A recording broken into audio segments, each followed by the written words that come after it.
Here I have Motorola Moto E6i, and today I'm going to show you how to wipe cache from this device.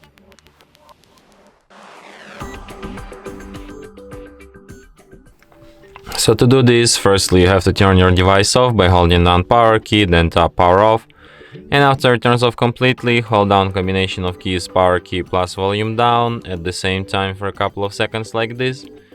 And after the screen turns on and you can see Motorola logo appeared on the screen, you can release power key and keep holding only volume down.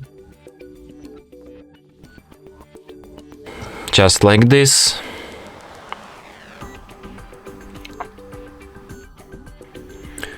In the following menu, you should use volume keys to navigate and power key to select, and select an option Wipe Cache Partition.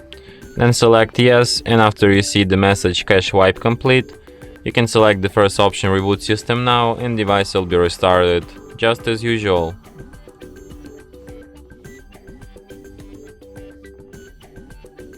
And that's it. Thanks for watching. If you find this tutorial useful, don't forget to hit that like button and subscribe to our channel.